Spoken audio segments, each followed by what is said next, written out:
Хайырлы күн баршаңызға. Сіздермен бірге Айгерім. Бүгін біз осындай әдемі аяқ киім тоқитын боламыз. Сыртқа киюге арналған сабо табаны деп аталады. Осындай сабо табаннан тоқитын боламыз. Қолымызда төмен жағына бастаймыз. Қолымызды өлшеп аламыз. Қолымыздың беселдей етіп өлшеп аламыз. Осылай соңғы саусағымыздың тұсына келген кезде крючогымызды белгілеп қоямыз. Астыңғы жіптен белгілеп қоямыз. Кіргізіп тоқитын боламыз. Менде осындай шелковый жіп. Осындай жіптен домашний табанға 2 шелковый жіп кетеді. Шелковый жіптің бір қабатына тоқимыз, яғни крючогымыздың осындай крючогымыздың 1/2 деген номері болады. Соның 1 деген номерімен тоқитын боламыз. Объясняю деп бастайық. Бірінші крючогымызды осы жіпке кіргіземіз. Содан кейін крючогымызға жіпті орап, осы жіптен ілмек жасап алатын боламыз.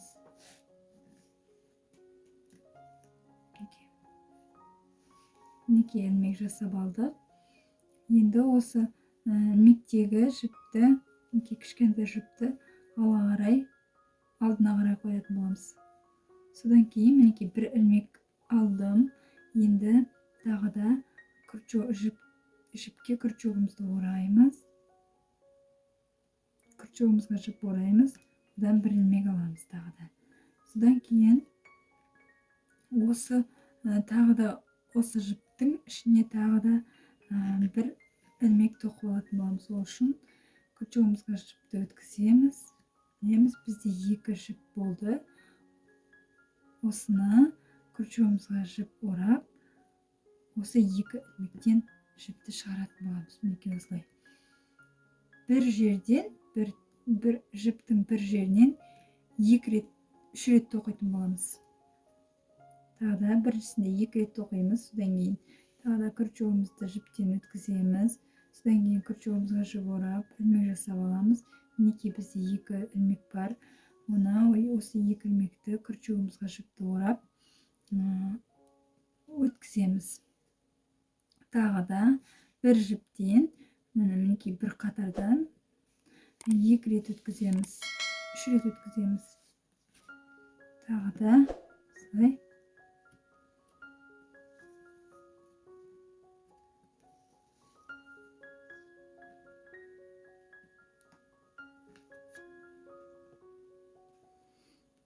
Мінекей тағы да осылай бір жіптен 2-3 рет өткізетін боламыз. Мінекей бізде бір ілмек бар.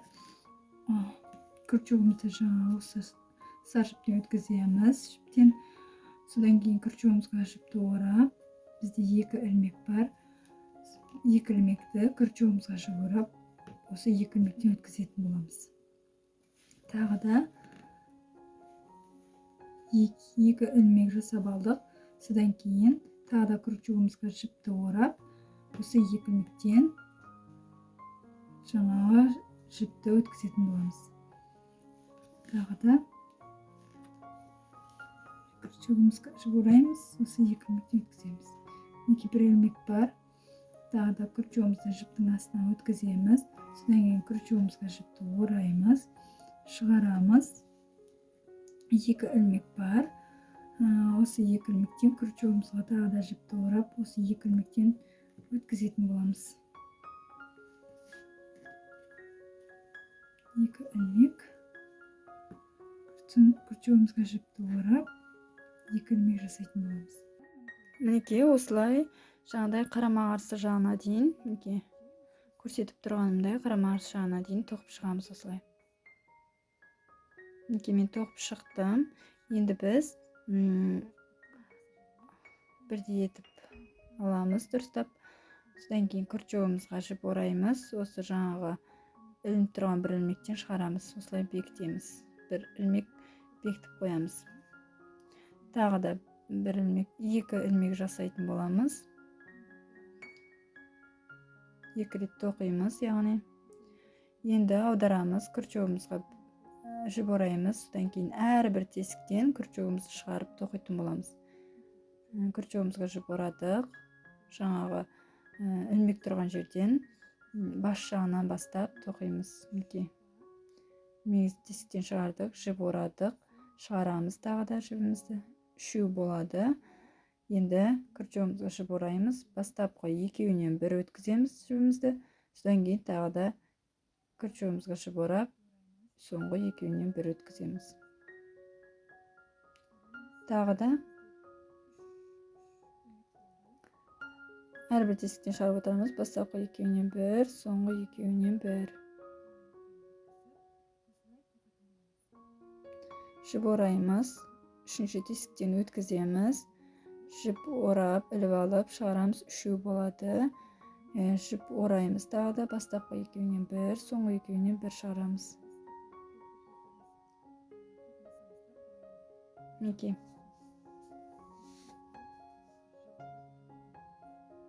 Күртеуімізге жіп ораймыз. Шығарып аламыз. 3 болады. Бастапқы екеуінен бір, соңғы екеуінен бір шығарамыз. Тағы да. Бұл енді тоқыған адамға өте түсінікті.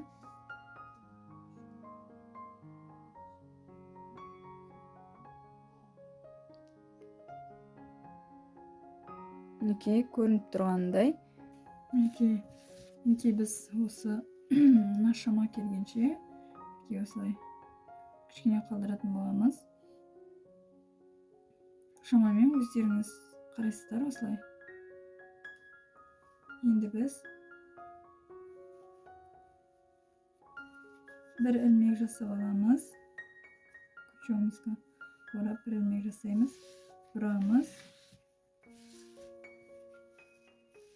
Енді біз әрбір тесіктен ешқандай күртеуімізге жіп орамаймыз.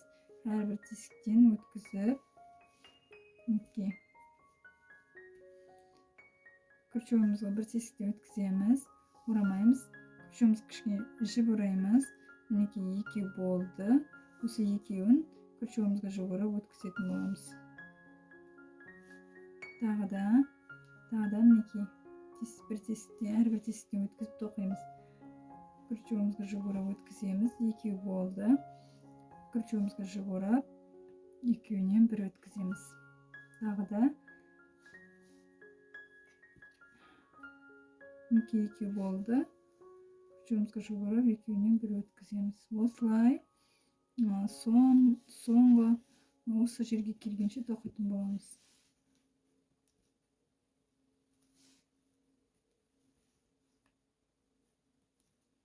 Бұл шелковый жіп болғандықтан қатты тұрады.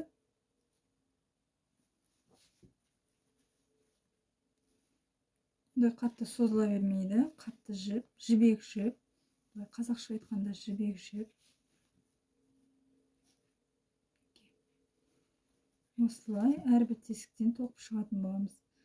Бір тесіктен өткіземіз. Күртеуімізге жіп орап, 2 болды. Екеуінен күртеуімізге жіп орап, бір өткізетін боламыз. Осылай соңына келгенше тоқимыз. Бізде соңғы петель қалды. Соңғы тесіктен өткіземіз.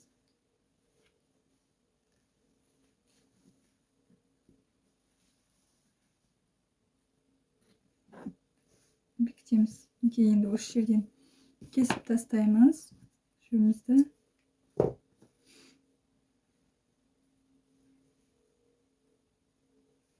Өткіземіз де кесіп тастаймыз. Осылай тоқтатып қоямыз. Енді біз екінші жағын тоқитын боламыз. Ол үшін біз жоғарысынан бастайтын боламыз. Себебі біз қайтып келген кезде жоғарысынан біту керек. Осылай қайтып жоғарысына баруымыз керек. Ол үшін шелковый жіп бұл тарқатылып кете бергендіктен бұны спичкамен басын күйдіріп аламыз. Күйдіріп аламыз басын.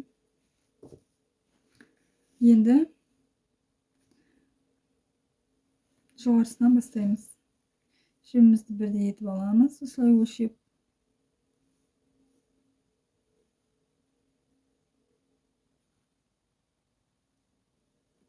Шамамен осы жерге келгенде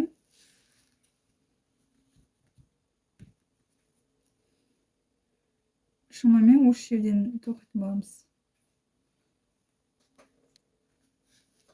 Мінекей осы жерден бастап тоқимыз. Бірдей етіп аламыз. Мінекей осылай бірдей етіп аламыз. Енді күртеуімізді жіпті іліп осы бір тесіктен өткізетін боламыз. Өткіздік. Енді осы жіпті алға қарай шығарып аламыз. Қазір тоқу барысында білінбей қалады. Мінекей бір ілмек бар. Күртеуімізге жіп ораймыз. Осы ілмектен өткіземіз. Тағы да бір ілмек болды. Тағы да күртеуімізге жіп өткіземіз. Осы ілмектен өткіземіз. Мінекей екі ілмек жасап алдық. Енді біз күртеуімізге жіп ораймыз. Әрбір тесіктен тоқитын боламыз.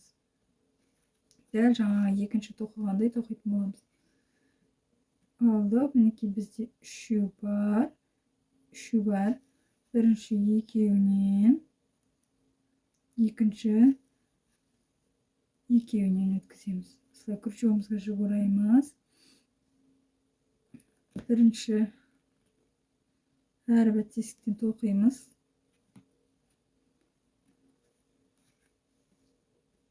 Мінекей бізде үшеу бар. Бірінші екеуінен, екінші екеуінен. Осылай тоқимыз. Күртеуімізге жіп ораймыз. Бірінші екеуінен, екінші екеуінен. Осылай тоқитын боламыз. Алдыңғы екеуінен, содан кейінгі екеуінен.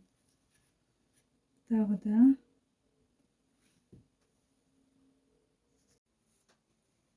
Мінекей достар, енді мен осы жағына келген кезде бір ілмек іліп аламын. Енді әрбір тесіктен ешқандай жіп орамаймыз. Күртеуімізге әрбір тесіктен бір ілмектен алып отырып тоқимыз. Мінекей бір ілмек алдым. Бізде екі ілмек бар күртеуімізде. Осы екі ілмекті күртеуімізге жіп орап, осы екі ілмектен өткізетін боламыз. Тағы да әрбір тесіктен өткіземіз күртеуімізді. Күртеуімізге жіп ораймыз. Мінекей ілмегімізді шығарып аламыз. Осылай екі ілмек болады.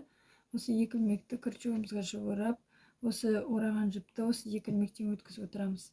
Мінекей осылай әрбірін тоқимыз. Әрбір тесігін қалдырмай тоқимыз.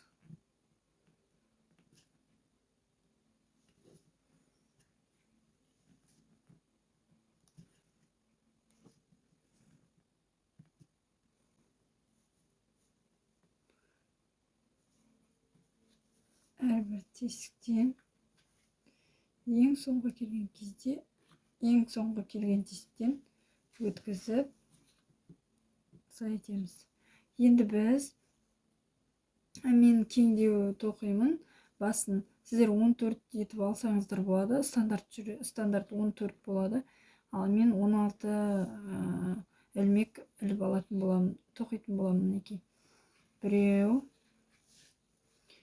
екеу, үшеу,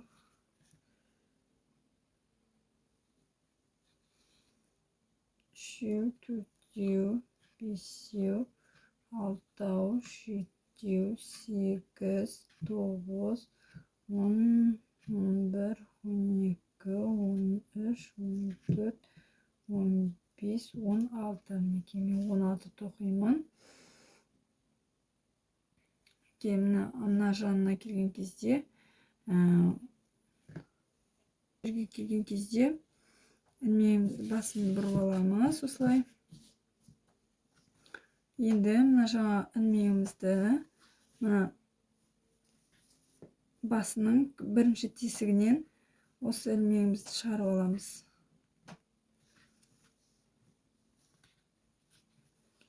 Мінекей шығарып алдық.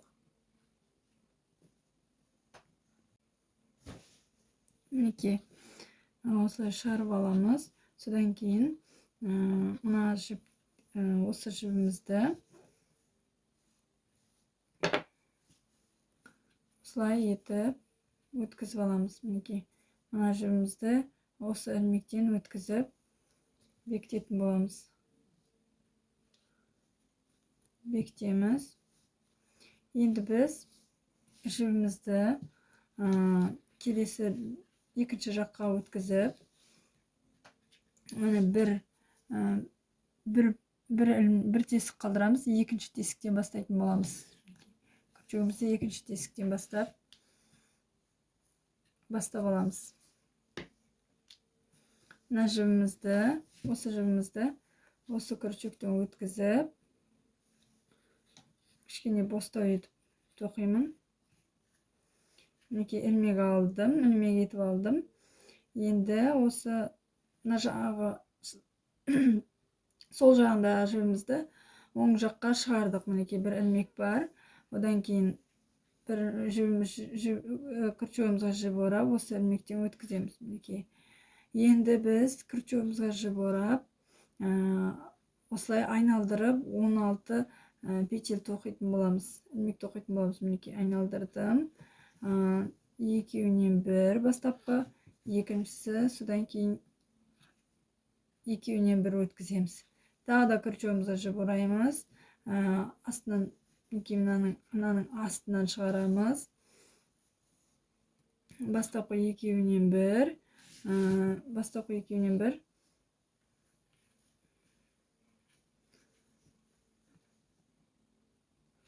Соңғы екеуінен бір шығарамыз. Содан кейін тағы да астынан күртшегімізді шығарамыз. Жібіліп аламыз. Мінекей бізде 3 болды. Енді бастапқы екеуінен бір, соңғы екеуінен бір. Бізде 3 болды. Осылай 16 рет тоқитын боламыз. Күртшегімізге жіп ораймыз. Бастапқы астынан шығарамыз күртшегімізді. Содан кейін күртшегімізге жіп орап шығарамыз. Мінекей бізде 3 бар. Бастапқы екеуінен бір, соңғы екеуінен бір. Тағы да күртшегімізге жіп ораймыз, астынан шығарамыз. Бастапқы екеуінен бір, соңғы екеуінен бір. Содан кейін тағы да осылай 16 рет шығаратын боламыз. Бізде қазір 1, 2, 3, 4, 5, 6 бар.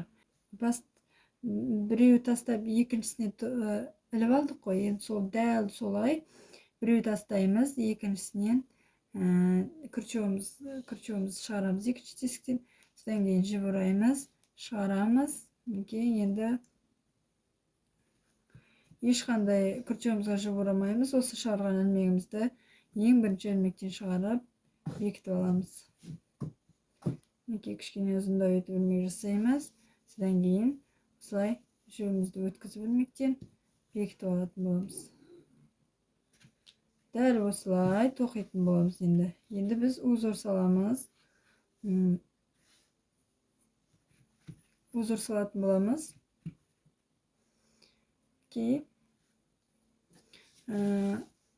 Жібімізді оңға қарай шығарып аламыз. Содан кейін бір тесік қалдырып, екіншісінен күртшегімізді екінші тесіктен өткіземіз.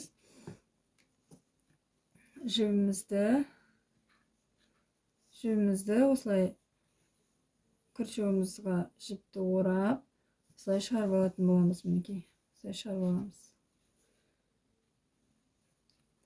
Енді біз узорын салатын боламыз. Бізде 16 болғандықтан 9 узор үшін күртшегімізге жіп орап, осы ілмектен өткізіп аламыз. Бір ілмек жасап аламыз, бір тоқып аламыз. Содан кейін күртшегімізге жіп ораймыз. Мінекей ең соңғы жағымыздағы тесіктен өткіземіз. Содан кейін мына жібімізді шығарып аламыз. Бізде 3 бар.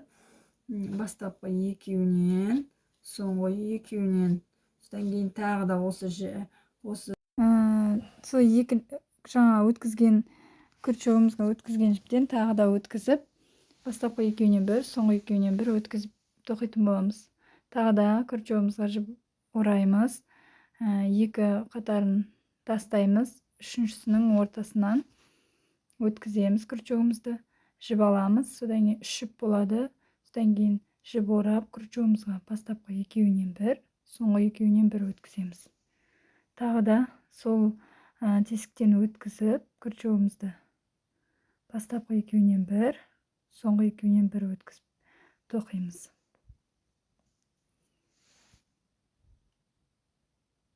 Осылай соңына дейін, келесі жағына дейін тоқып шығамыз.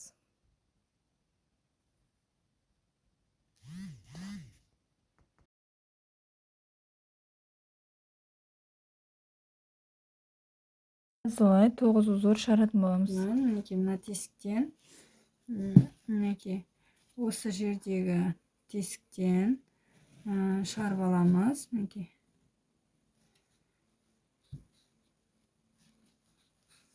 Тағы да бір узор шығарамыз, 9 узор болады. Бір тесіктен 2 рет кіргізіп отырамыз. Мінекей соңғы жасадым. Енді осыны бір тесік қалдырып, екіншісінен бір тесік қалдырамыз. Екіншісінен бастаймыз. Мінекей осылай ілмегімізді былай етіп аламыз. Осы жібімізді ілмектен өткізіп бекітетін боламыз. Мінекей. Тағы да дәл осылай енді тоқып шығамыз соңына дейін. Мінекей бір тесік қалдырдым. Екіншісінен күртеуімді өткізіп, күртеуіме жіп ораймын. Осылай шығарып аламын. Мінекей. Осылай шығарып аламын. Кішкене бостау еткен жақсы осы жерде.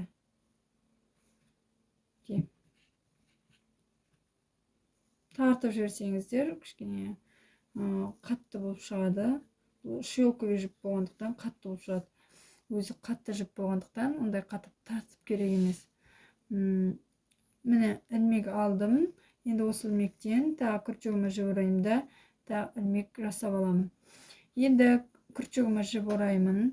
Соңғы міне кішкене шет жағындағы оң жақтағы тесіктен өткізіп, узор жасаймын дәл жаңағыдай.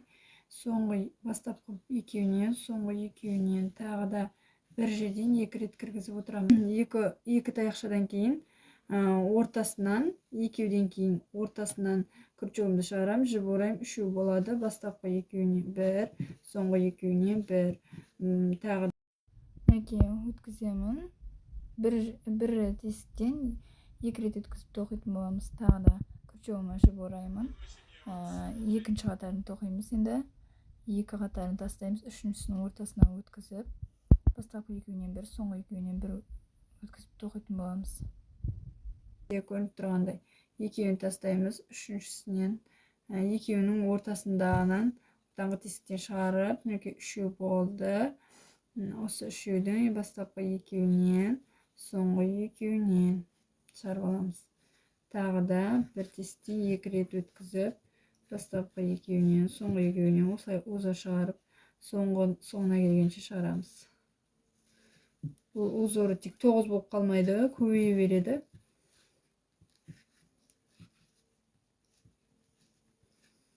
Бірінші узорын дұрыстап шатаспай салып алсаңыздар, өздеріңізге оңай болады.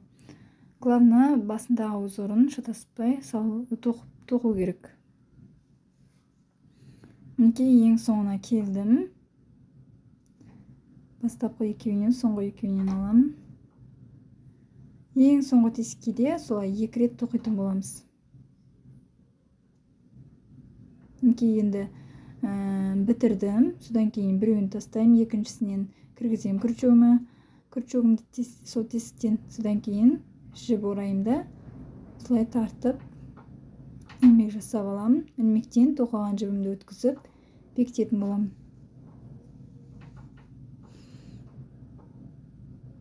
Осылай 3 қатар қалғанша тоқимыз. Яғни 2-2-ден санаған кезде 3 қатар қалғанша тоқитын боламыз.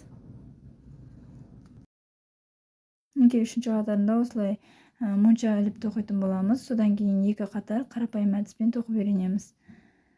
Осындай киімді сіздер де тоқып үйреніп алыңыздар. Менің каналым ұнап жатса, қоңыраушаны басуды ұмытпаңыздар. Сіздерге ұнады деген сенімдемін.